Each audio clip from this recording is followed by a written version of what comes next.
Í þessu myndbandi þá sést ég rétthentur leikmaður í hægra horni á móti rétthendum leikmanni í vinstri skyttu.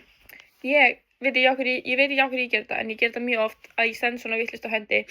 Þegar ég er rétthentur leikmaður í hægra horni, þegar það eru vanalega örvhentir leikmenn í hægra horni, en þá er ég samt á móti rétthendum hornamenn og rétthendum skyttum í hægra horni. Þannig ég veit ekki af hverju ég er búin að venja mig svona mikið á það að standa vitlaust á hendi, út af því ég er í vinstra horni þá geri ég þetta ekki. Þá stend ég rétt á hendi, þó þessi örvhent er rétthend, þá bara stend ég alltaf rétt á hendi, en þetta er bara því ég er í hægra horni, þá stend ég vitlaust á hendi sem er ekki góður vani. Og eins og sást í myndbandinu þá var ég tilbúin, ég var alveg með hana, en út af því ég stóð vitlaust á hendi þá náði hún að skjóta og skora. Þannig já, þetta er ekki gott.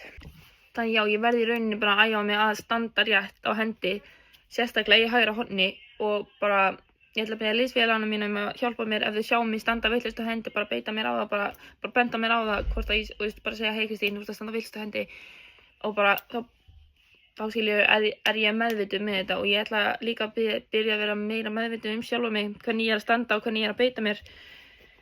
Þannig já.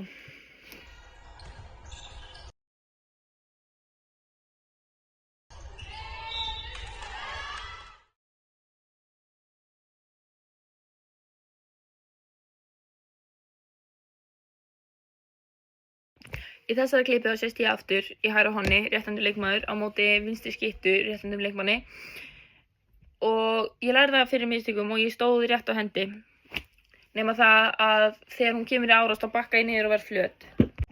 Já, þó að ég bakkaði niður og var flöt, þá var ég samt tilbúin að vara á tánum.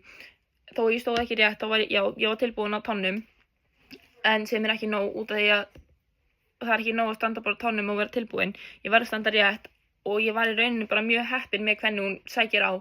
Hún sækir bara beint á mig, og þannig ég kemst í rauninni upp með að vera flöt hana. Og já, og liðsfélagið minn kemur síðan smá í hjálpavörn, þannig að hún hefði alltaf verið tilbúin að koma í hjálpavörn, en vanalega myndi ég beita henni í áttina að miðjunni, en ég gat það ekki þannig út að ég var í ójafnvægi. Já, ég þarf klárlega líka að bæta mig í því að koma út, standa rétt á hendi og vera tilbúin á tánum, og bakka ekki svona niður og vera flöt. Og já, þannig ég myndi beita þeim að miðju, svo að liðsfélagið minn geti komið í hjálpavörn og það væri bara geggjuvörn. Þannig ég ætla klárlega að vera meira meðvituð þetta og bæta með þessu.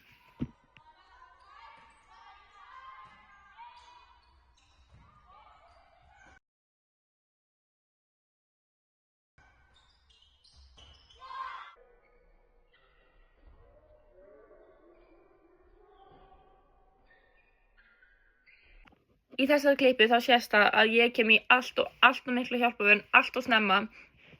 Bara hún var ekki einu sinni byrjað að sækja á markið þegar ég kem í hjálpavörn, sem er fáránlegt.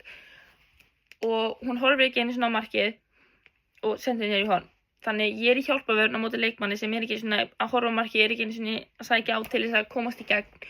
Og líka það að ég var ekki að fylgjast með liðsfélagunum mínum sem var augljóslega byrjaður að koma í vörn, og hún hafði getað náð þessu. Það veist, hún var með hana. Nema bara það að ég kom líka, þá opnaðist allt fyrir hornamanninn og hún náði að senda niður í horn og hún skaut og skoraði. Þannig mistökin mín voru þannig að ég kom allt og snemma í hjálpavörn, allt og fljótt, og bara ég þurfti ekki að vera í hjálpavörn, þannig mér finnst ég bara þurfa að bæta mig í því að tímasetja mig sjálfa, tímasetja aðra og fylgjast með hvort að leikmaðurinn er að sækja á, hvort að skilur bara tærnar vísu bara að markinu, hvort að hausinn, bara hvort hún horfir á markið. Og vanalega þá líka þetta svona leikmenn sem eru alltaf að koma í gegn. Þannig ég var búin að ákveða það að hún ætlaði bara að fara í gegn, út af því að þessi leikmaður er svolítið mikið í því að finta sig í gegn, og bara hoppa upp fyrir utan teig og skjóta og skora. Þannig ég var svolítið svona, ég var að venda mikið. Mér líka finnst ég þurfa að bæta mig í því að vera fljótari að færa mig niður í horn. Þannig það sem ég lærði frá þessu var að ég þarf að fylgjast meira með hvernig leikmaðurinn er að beita sér, hvort að liðsfélaginu mínu séu nógu góðri stöðu til að koma og ná þessu, hvort að ég þarf að koma í hjálpavörn eða ekki. Ég þarf bara að meta stöðuna, en ef ég kem í hjálpavörn þá vil ég geta verið fljót niður í horn og pressa hornið, þannig hún fær ekki svona stórt plás, út af ég gaf honumennum ekkert eðlilega stórt, ég bara gaf honum hálfan teiginn í rauninni, finnst mér.